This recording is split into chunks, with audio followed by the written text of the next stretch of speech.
사도 베드로는 9절에서 믿음의 결국은 구원을 받는 것이라고 말씀을 했습니다. 그리고 10절부터는 그 구원에 대해서 말씀을 하고 있는데 이것을 선지자들이 연구하고 부지런히 살폈다고 말씀했습니다.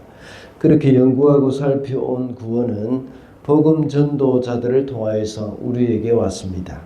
이것이 얼마나 영광스러운 일인 것인지 천사들도 살펴보기를 원한다고 했습니다.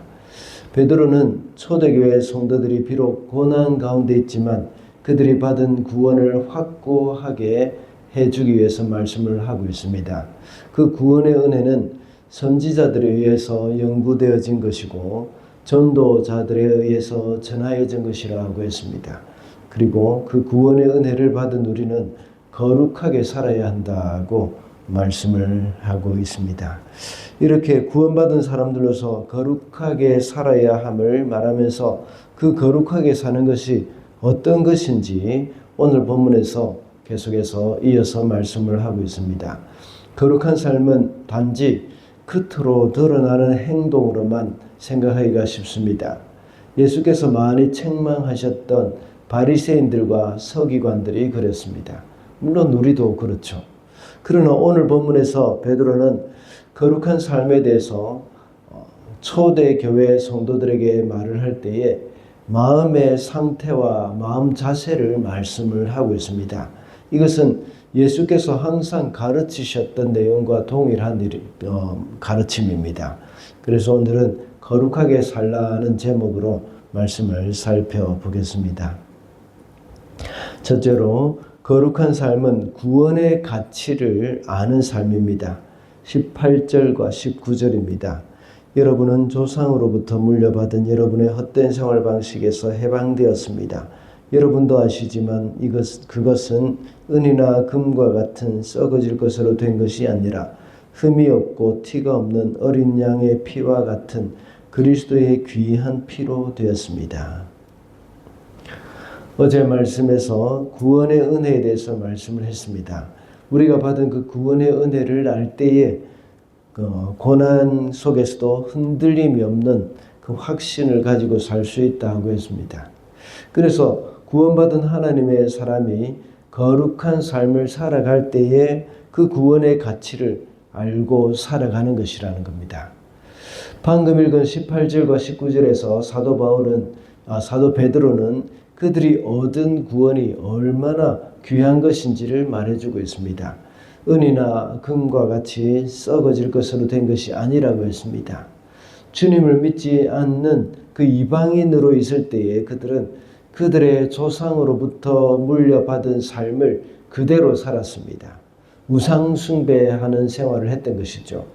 그들이 숭배하던 우상들은 은이나 금과 같은 것은 썩어질 것으로 되었습니다.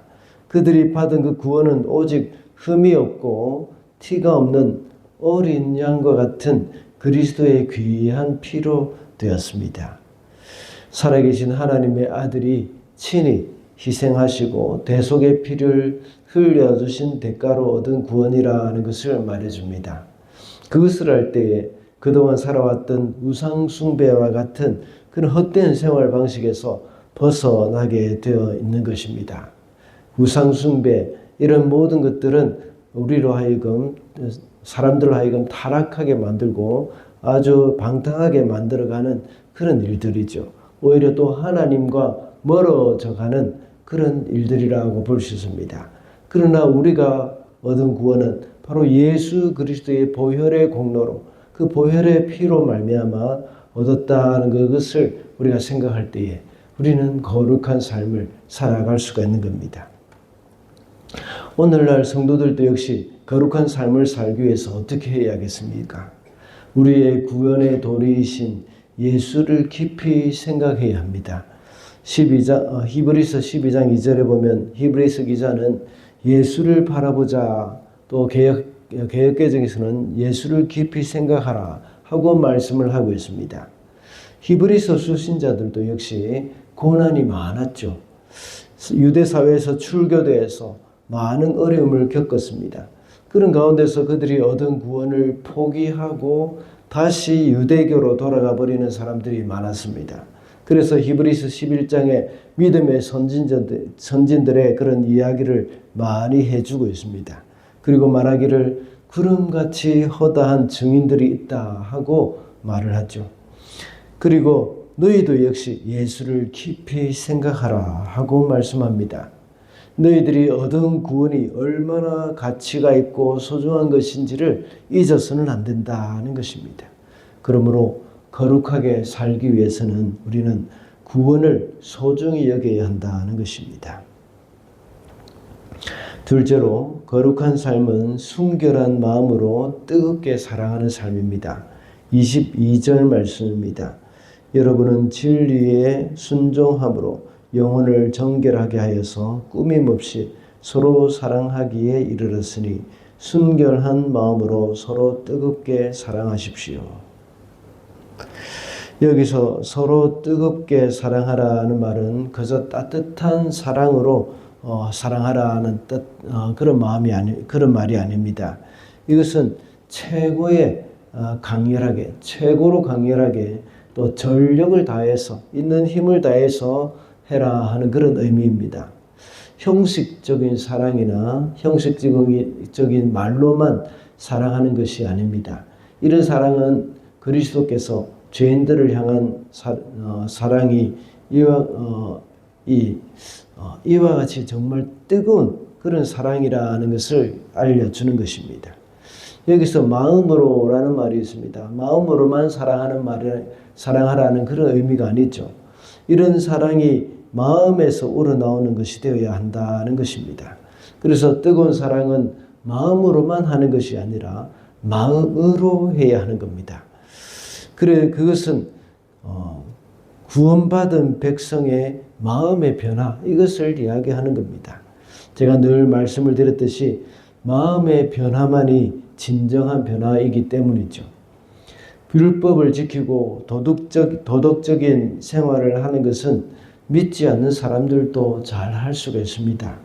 오히려 믿지 않는 사람들 중에 더욱 도덕적으로 깨끗하게 사는 사람들이 참 많이 있다는 것을 볼 수가 있습니다.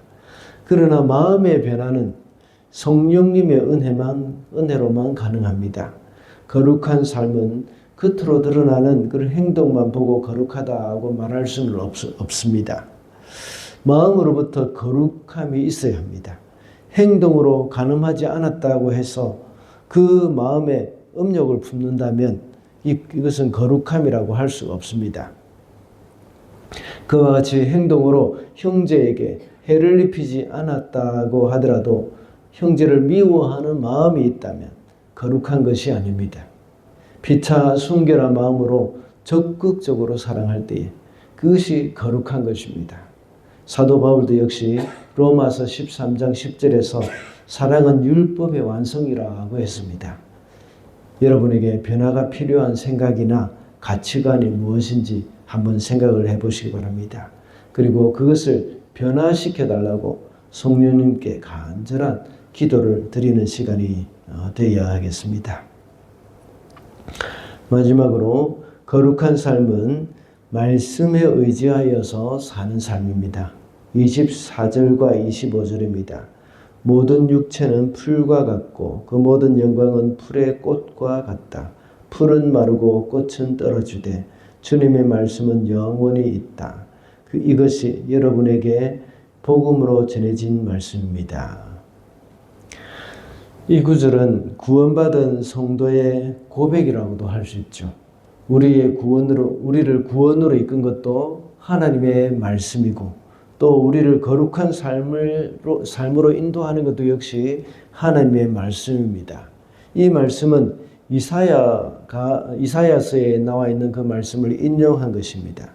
이사야 선지자가 비록 포로로 끌려간 이스라엘 그들이 고국으로 돌아오게 하실 것이라는 그런 하나님의 약속의 말씀을 가리켜서 한 말씀이죠.